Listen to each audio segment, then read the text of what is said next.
Fullerton has done it. They've gone from 15-16 to champions of college baseball.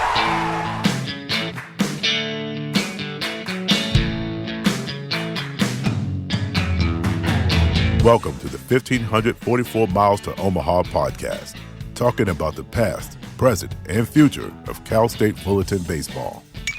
Here's a drive, deep right center. Back there, and Chamberlain has won it.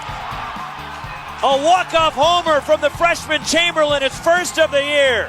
Cal State Fullerton has won the College World Series in 1995. One ball and one strike. Runners lead from second and third. The 1-1 chopped over the mound. The second baseman Borgano's got it. Throws to first, a no-hitter for Colt Neesmith. Here's your host, Dave Lamb.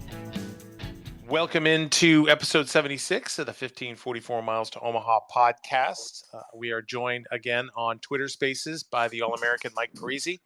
I'm your host, Dave Lamb, editor-in-chief and founder of the 1544 Miles to Omaha podcast and the editor-in-chief of CalStateOmaha.com. So, Mike, we were just kind of chatting there before we got things started, talking about the game is ongoing right now up there in Los Angeles at USC.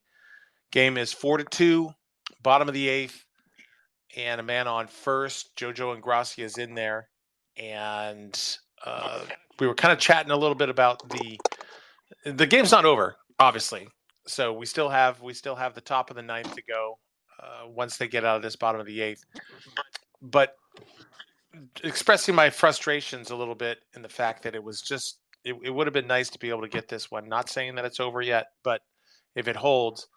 Really wanted to get this one because Trojans are ranked 21, would have really helped the RPI, especially by being a road victory if it came to fruition. So who knows? It might still happen. I'd like to know the year that where USC and Fullerton were both ranked in the top 25 at the same time. I think that's been a while. It's been a minute.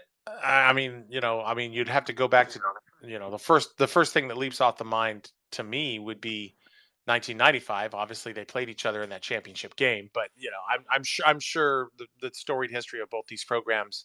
You've got both of these programs were probably ranked in the top 25 at the same time when they played each other. But there probably definitely be some digging. Right. Well, you had a lazy pop fly to center field. Guzman just recorded the second out. And Trojan runner has to retreat back to first base. So you got a runner on first, 2 outs, bottom of the eighth, leading 4-2. Trojans leading 4-2. So let's talk a little bit more about the UC Santa Barbara series. Yeah, let's do it. So unfortunately, the 14-0 loss on Thursday.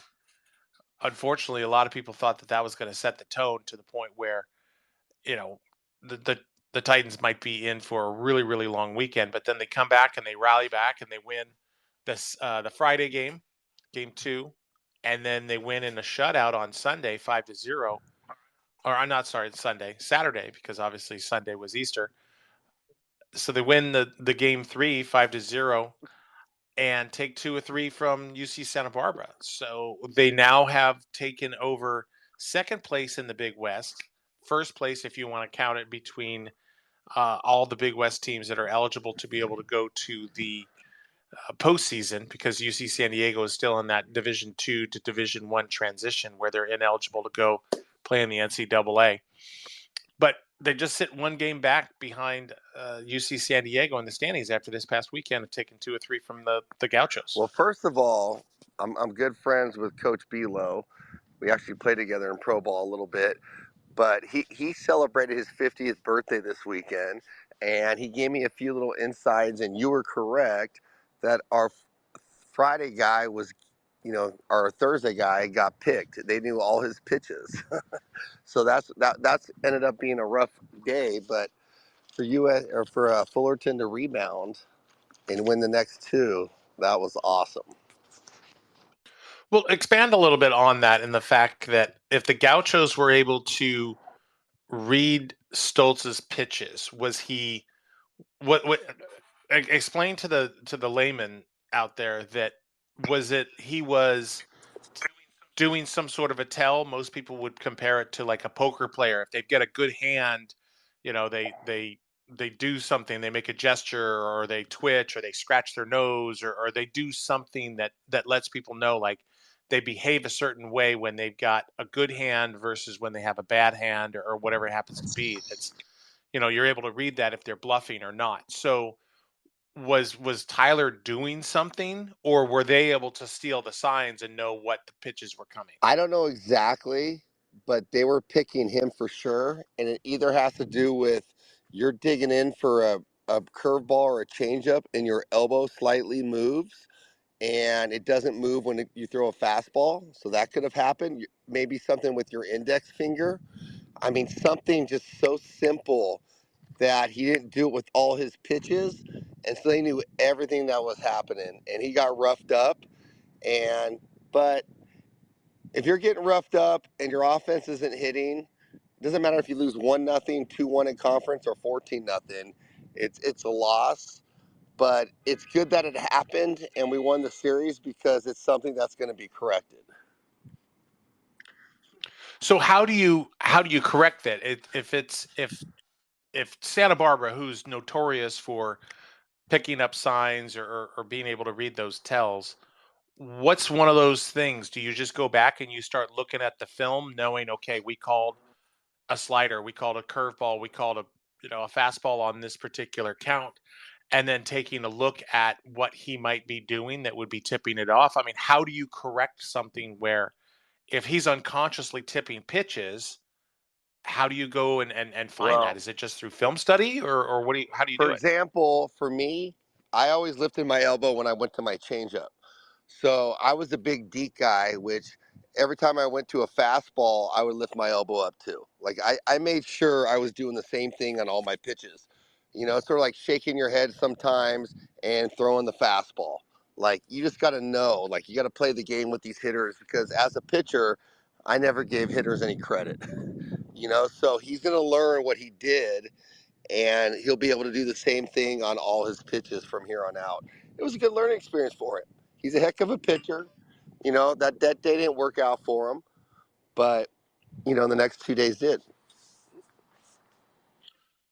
Well, I mean, I know we're all hoping that he figures it out. I'm sure our coaching staff is going to sit down and figure out what he was doing to tip off those pitches and get that corrected and just make sure that he just, much like a poker player, whether you've got a 7-2 offsuit or you're sitting with double aces in the hole cards, you just got to be able to have that same approach to every pitch. That way that no one can figure it out. But yeah, that was pretty ugly in the fact that it's like they knew exactly what was coming. Right. It's not to the point where it was Houston Astros during the banging trash can lids or anything like that, but they were able to pick him up big time. Yeah, Evan Gaddis made some comments with the Astros, which was pretty interesting the last couple of days. So that was that was interesting.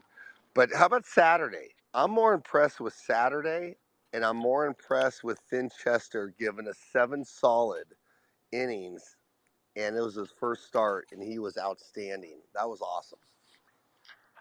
I would agree with you. I think Chester was very impressive. I mean, his line on Friday was 7 innings, 5 hits, only 1 earned run. That was on a solo home run. He had no walks, which is very impressive, and then also just 2 strikeouts. And it's incredible how Finn has just a way to get batters to put balls in play, trusts his defense, and then just gets outs. I mean, he's not going to overpower you, obviously, with only 2 strikeouts in 7 innings, but he just has people put the ball in play and get themselves out. Well, as a coach and as an ex-pitcher who wasn't a big strikeout guy, you're taught to pitch to contact. Have them hit your pitch early within 3 pitches. Trust your defense, and that's the exact same pitcher he is. It's amazing. That's exactly what he's doing. And hey, I'm going to pitch to contact. I'm not going to strike out a bunch of guys. I don't throw 95 miles an hour, but I know how to get people out, and I know how to change speeds. So that's Finn Chester. Well, and it was nice that he went 7 on Friday, and then only needed 2 innings out of JoJo Ingracia to come in for the save. His line was 2 innings, 1 hit. He had 4 strikeouts, no earned runs, no walks, and got the save. So it was nice that despite the 14-0 the night before, being able to only use 2 pitchers to be able to secure that win and even up the series. And then sticking with the mound on Saturday, Evan Yates had himself a really, really nice day. And taking a look at Yates, he went 6 full, 8 hits, no earned runs, walked 0, 7 strikeouts, and got himself a win. So that was fantastic for Yates to come out and have that kind of an outing as well. How about Evan Yates, 90-91, which 90-91 back in my day, you were a Friday power guy. 90-91 with filthy off speed, and he got after it. And more impressively, which I have to give props to because we've been on him all year, was the transfer portal guy from Pepperdine. Was 93-95 out of the pen. Hinkle was outstanding out of the pen. I mean, that was unbelievable. 93-95, really? That's a power arm. I don't know where he got that from, but that was awesome. Well, he was throwing that velo earlier in the year in his starts. It's just that for some reason people were figuring him out or whatever happens to be. And we had discussed this in previous conversations that Trevor was getting into trouble second and third time through the lineup. So I honestly think that it took about a half a season, because we're right there at the halfway mark, that it took the staff, and hopefully this is what the staff is that it's going to be Stoltz on Friday, it's going to be Chester on Saturdays, and then Yates on Sundays to start.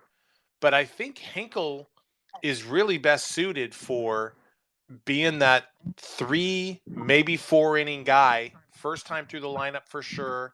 And then if he gets into any kind of trouble, starts giving up any kind of power hits, like, doubles or something like that, in his next time through the lineup, that might be the time where you look to take him out. But I think that maybe if we're able to have the Yates, Peyton Jones, lefty righty combo, and then honestly, you might go with the lefty righty combo of Stoltz and then Hinkle on Fridays. That might be a way. So I'm gonna before I'm gonna let you jump in. Carter White just took a pitch on the inside part of his, looks like his left knee, and he went down holding it. So bad sign. Awful. yeah, Cold especially for a cold dude night at Dado. That's not good. And it hit him square on the inside of his left knee. So that's his push off leg, obviously. But yeah, the trainer is out there taking a look at him at home plate right now. So Haley's standing on second because Carter's down and is, they're giving him a little bit of a round of applause. He's trying to walk it off here. So Why? let's hope that Carter's for fine. You, because you definitely know a lot more than me right now. But why is Zach Liu dropping in the lineup?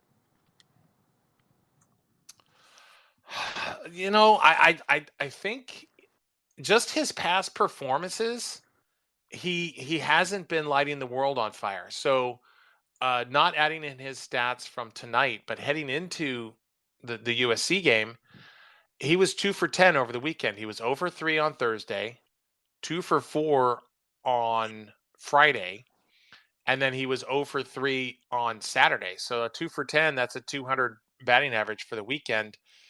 Yeah, maybe he's dropping him in the lineup to try to get him a few more fastballs that he's able to see.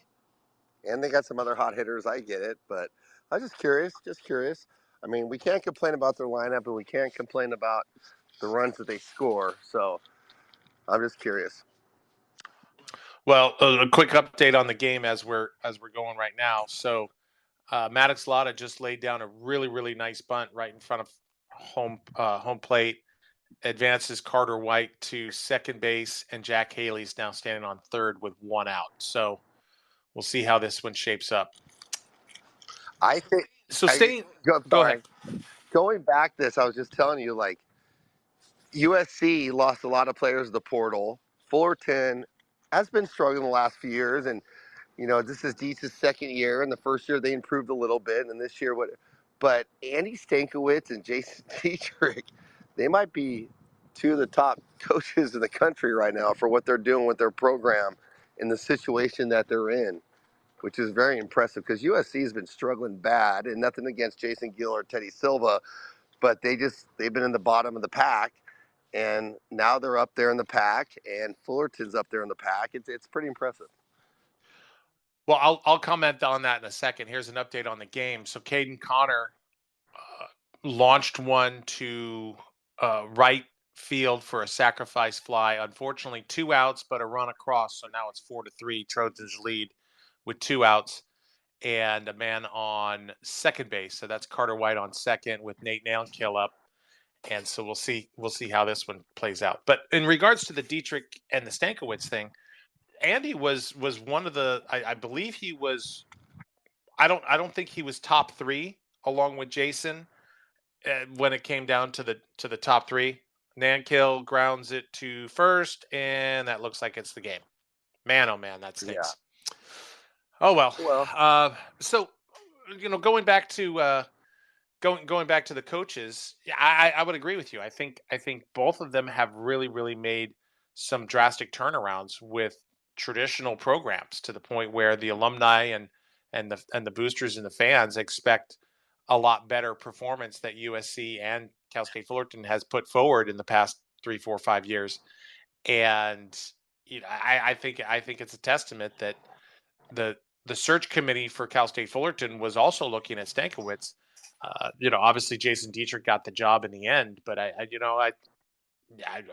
think I wouldn't have been mad if, for whatever reason, if Jason Dietrich didn't accept the job, if Stankiewicz was on it. I don't think anybody else would probably say, hey, what he did at Grand Canyon would be definitely noteworthy to be able to be the Titan coach. So I think both of those guys really have a good future ahead of them. I agree. And Stankiewicz put a hell of a staff together, and so did Dietrich. Dietrich put a great staff, and people may have questioned, Belo and Walton, but they've been great assistant coaches. And that program is doing very, very well, and Stankiewicz has good supporting cast around him. So your supporting cast makes your head coach look a lot better, and I think they're both doing the right thing right now, which is great. So good for them, but we'll see how all this stuff plays out, and we still got a lot of baseball left. That's kind of a bummer that the two wins on Friday and Saturday couldn't have extended to a third game, but hey, hopefully the bullpen didn't get stretched too much, because who knows what we're going to need this coming weekend against UC Riverside. Yep. But we'll see what happens. But before we jump into the Riverside thing, I know I just mentioned them there. Any other thoughts coming out of Santa Barbara? I mean, it's nice that the Titans they're in the tops. Obviously, I mentioned earlier the UC San Diego. They're not eligible, even though they're technically still in first place. It's you really don't have to be concerned about the Titans, because they're not of a concern. Even if they do win the conference, they're not eligible to go to the NCAA postseason. So this early on, halfway through the season, and the Titans are right there where they need to be. Well, I think your alumni is very excited. We're all supporting Coach Dietrich and his staff, but we all know there's a lot of baseball left. That staff knows there's a lot of baseball left. Anything could change. I mean, we know what's expected going into this week, but Santa Barbara had to be a little shocked. Them blowing out Fullerton the first game, and then going back to Santa Barbara, losing the series, that can't feel good for that coach. And I think it's great. We're very happy as fans, as alumni, and but we got to keep taking care of business. Yeah, I think if you took a poll of Titan fans, and I'm not talking about the Johnny-come-latelys, I'm talking about the ones that have been following this program through thick and thin, and it's let's be quite honest with you, it's been thin here for past 4 years or so, ever since the super regional against Washington in 2018. It's been kind of dicey and pretty thin. and for Titan standards, obviously, you take any other program out there, and a lot of them would probably kill to have the type of seasons that we've been having. But the standard being what it is, I think if you polled fans prior to this and said, hey, halfway through the season, Titans are going to be essentially in first place because you can't really count the team that can't go to the playoffs. And they're going to have series wins against Texas. They're going to have series wins against UC Irvine. They're going to have a series win against UC Santa Barbara. They're going to sweep Davis. They're going to have a series win against Hawaii. I think a lot of those fans would be ecstatic by that. They would be super, super excited. And so I think those types of things, is definitely a positive for these fans to kind of celebrate and say, okay, I think we're ahead of schedule. 100% ahead of schedule. Year 2 for Dietrich, which some people didn't know if this is the right hire, who's never been a head coach before. I think he's doing an amazing job. His mindset is completely right. I sent him text messages. He's a good friend of mine, and he's tough to read. He's just like, hey, it was a great win for the Titan program. He's all about the alumni. He's all about the tradition. He's all about the Titan program. It ain't like, yeah, what a great win. We're doing great. We're going to win this conference. There's none of that. It's, hey, on to the next one. Let's see what our team's about. Let's see if we can stay focused. Let's see if we can stay healthy. Let's see if we have the right character. I mean, everything comes out of his mouth is perfect. So, I mean, he's doing great. So apparently he's not tipping his pitches. No, I know Jason very well, and I'm sure he's very excited with what's going on, but he's not going to enjoy it until the season's over, and we're Big West Conference champions, and we're in a regional. And when that's the case, he's going to have a big smile on his face, and so is that coaching staff and those players and the alumni. So we have a long way to go. No, I hear you. I mean, it's, and I think, you go to Cal State Fullerton, and you're expecting that Omaha is the ultimate goal. You've been there 18 times, 4 national championships. I mean, that's what's expected to you. So obviously, when it comes to the previous struggles, where Omaha and being able to go to the postseason even, and actually having losing seasons has been a real shock to the system, to the point where most people were flabbergasted, to the point where a number of those records that were set with I mean, I know 1991 was the last year before the most recent ones. That streak, I think it was like 27 years or whatever it is, before it got broken in 2019. We started that in 1992. My freshman year is the streak we started. Right. Yep. And then in 2019 was the first year that the Titans missed the playoffs since 1991. And so I think that was 27 years. I can't really do my math, but off the top of my head, I believe it was 27 years. And so that was a shock to the system. And then obviously COVID hit, and it was 4 and 12 or whatever it was before everything got shut down across all of sports. But then in 2021, when things got started back up, that was the first time, and there was all these different records of like, okay, the first time that the program hadn't won 30 games. And I think that was 2019 was the first time that the program hadn't won 30 plus games. So that was a record that was broken. And then the first losing season in 2021. And then last year improved on that, but still was a losing season. Now, this looks like it has the makings that it's going to be an above 500 team. So in just 2 years, 1 year removed from the debut of Jason Dietrich, it looks like the Titans are definitely back to their winning ways. It's all about the guys you bring in the program, and it ain't about the top high school prospects. Sometimes you have to get the Teddy Silvas of the world who, hey, we're going to go recruit this kid from Redondo who's 86 to 88, but he knows how to win. Like, you get guys like that, or, I mean, I was a 1-year varsity guy. Like, we're sleepers. Mark Kotze actually wasn't a huge recruit. But you get guys like that, and that makes your program, and they're bringing some guys in. They're bringing those JC kids in, and, that was always big back in the day. Yeah, big believer in the JUCO Johnnies. I mean, look at the guys that are producing right now for the Titans. It's Maddox Lotta. It's Carter White. He's a Long Beach city guy. You're looking at let's see who's the other one from Long Beach? Moses Goodman. So we've got the Titans have guys that are experienced. They've been through the battles, especially in the JC ranks, and so they know how to get it done. So I like the metal of this team. It's a good mix. And one of the things that I've noticed from a fan standpoint of just watching them from the stands is the attitude of the players, that even if they're struggling, much like on Thursday night, 14-0 against UC Santa Barbara, that the players were still looking like they were still having fun. They were enjoying baseball. Whereas the past couple of years, I want to say 21 and they were really struggling with, you could kind of just tell that they were just kind of like, kind of going through the motions type of situation. Whereas this team, they're still trying to battle. They're still trying to fight for it. And it looks like they still enjoy baseball. Whereas a few years ago, it just looked like they were just beaten down to the point where they just didn't want to play anymore. Right. They just didn't want to do it. And I think this coaching staff has really brought that out in them. And also, I'm sure winning and having a good time while playing baseball probably helps. But I remember Dietrich telling me about the schedule he's going to have and what they're going to have in the next 2 or 3 years, which is a schedule that Augie Garrido used to have. Like, we want to play the best. We want Texas. We want LSU. We want Oklahoma State, Stanford's, Arizona's. Like, that's what Fullerton's about. And they're getting that schedule and they're having success. These players are believing before they get in the Big West Conference, like, we can play with anybody.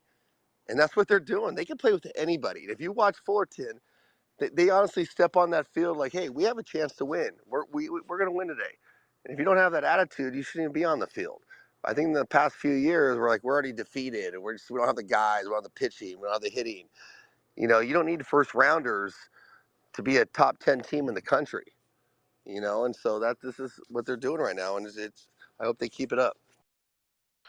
Well, speaking of going into the Big West Conference, so they've got their weekend series starting on Friday with UC Riverside. So this is actually going to be the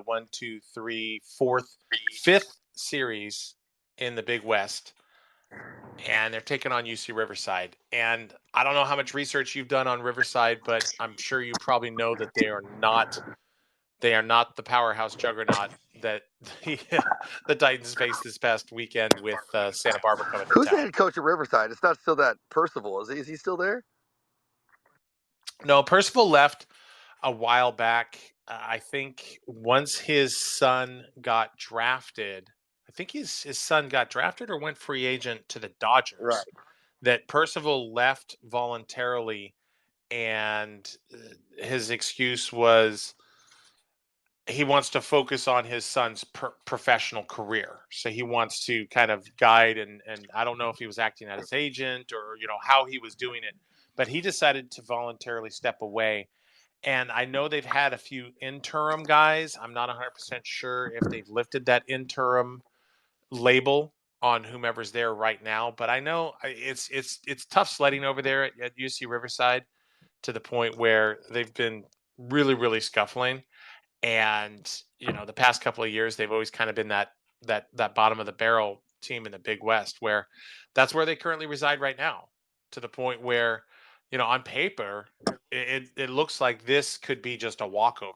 But I'm hoping that if anybody is listening to this right now, when you're on the road, nothing's a walkover. So obviously we want them to sweep UCR, and that'd be awesome. But we both know there's going to be some close game or some game we have to come back from behind for whatever reason, whether it's walks, errors, or the other team just played out of their booty. Who knows? So, I mean, the goal is to sweep, but 2 out of 3, we don't need any hiccups. No one wants to lose to Riverside, but Riverside will have a little pride. I mean, 1994, we were number 1 in the nation. And we had a midweek game at Riverside when they were D2. It's the only time I ever stepped foot on that stadium. Who knows what it looks like now? And they left us on the field, and they celebrated like they won the national championship. So anything can happen in baseball. No, I get you. I totally get you. I mean, it's and doing some of the research for the column for Cal State Omaha on Thursday is the Highlanders. They rank last in the Big West in team ERA with a 7.62. Now they're playing a midweek tonight, and I believe they're playing. So they're playing Cal Baptist. I haven't taken a look at what they've got going on, but coming into tonight's game, they had a 7.62 ERA, and their batting average against was the highest in the Big West, which is a 306. They're second to last in batting average at 263, and they're tied for second to last in fielding percentage, which by contrast, and not factoring in, this is going into tonight's games against USC and Cal Baptist for Riverside.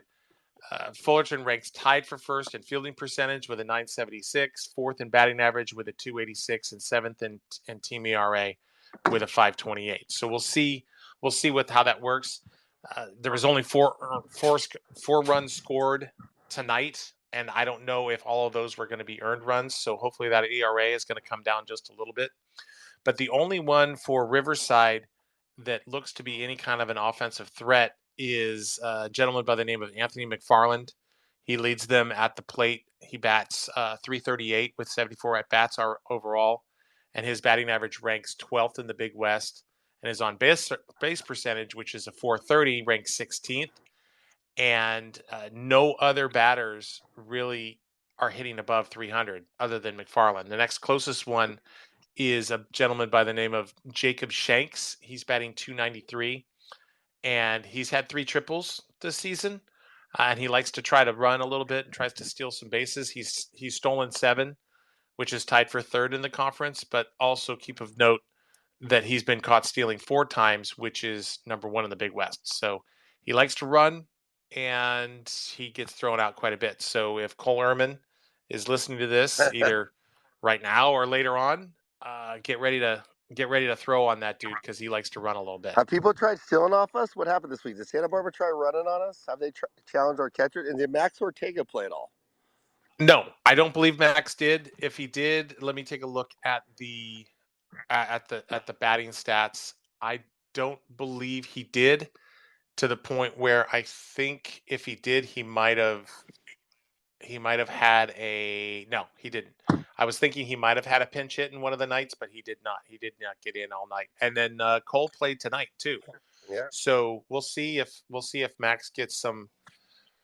But at the same time, in taking a look, Ehrman, he had a 5 for 10 weekend. So batting .500, there is probably no need to give Max any at bats, because obviously if Cole was getting it done with the stick at the plate, you definitely don't want to take him out and get rid of that defense as well. So I think Cole earned himself a Tuesday start just by his performance over the course of the weekend. And he actually, I think, without taking a look at the box score, I think he had a hit, and I think he might have had a bunt that he legged out. I'm not 100% sure. So I'll have to take a look and I'll have to plug in those stats. But then, just keeping with UC Riverside, their consistency on the mound has been kind of a little hit and miss.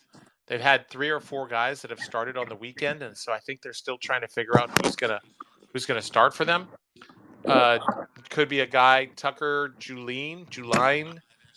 There's another gentleman by the name of Eric Marujo, and then we've also got, let me see here, I'm trying to, Corbin Barker, who also could be a potential starter on the weekend. But none of them are really lighting it up on fire, to the point where I think it's Tucker Juline has a 1-3 record, and he's got a 3.86 ERA in 7 games. So he moved from the bullpen to a weekend starting role with the final non-conference series that they played at Lamar University.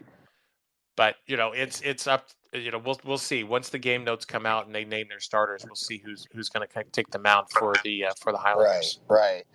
Well, I think Tyler Stoltz will have a great outing. They'll get the Friday game. Finchester's back in action on Saturday, and you got Evan Yates. So I think they got 3 quality starters. They have a heck of a bullpen, and they're going to have a lot of confidence going into this weekend. They shouldn't feel any pressure that they have to sweep. Just take it one game at a time, and keeping up there at the end in the Big West Conference. You took care of Irvine, you took care of Hawaii, and you're taking care of Santa Barbara, and you take care of Davis. So we're doing great. Any predictions? You didn't quite say I that we were said going we to get had the to win series Friday win to win against Santa Barbara. I said we had to win Friday to win the series, and we got beat up pretty bad. I'm like, oh, we're in trouble. That shows you the character of that program for them to come back and do what they did. Yes, we need to sweep UC Riverside. They're not a very good program at all. They're not even a good D1 program, but there's always that one game. But I'm going with the sweep. We're sweeping them, and we're keeping this thing rolling. Outstanding. All right. Well, you've been pretty spot on your predictions. So hopefully this one sticks with the tradition that you've already established when it comes to trying to predict the weekend series. So we'll see how it goes. So, all right. Before it gets any later, do you have any other final thoughts for us? No, I see 25 listeners though. We're growing this thing. It's pretty awesome. Titan Nation's getting bigger. I'm loving it, and I'm fired up for this program. All right. Well, let's do it again next week. We'll figure out our schedules, and we'll make it happen. So thanks, everybody, for listening on Twitter. And thank you, everybody that's listening to this on the podcast. And we'll see you next week. All right, guys. Thanks for listening. See you guys soon.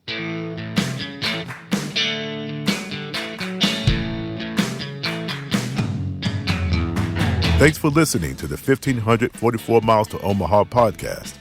Feel free to visit our website, CalStateOmaha.com.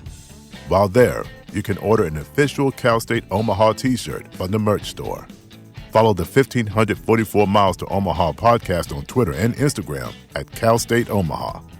Please like us on Facebook at facebook.com/CalStateOmaha. The 1544 Miles to Omaha podcast is an On the Lam Enterprises production and is not affiliated with Cal State Fullerton or Titan Baseball.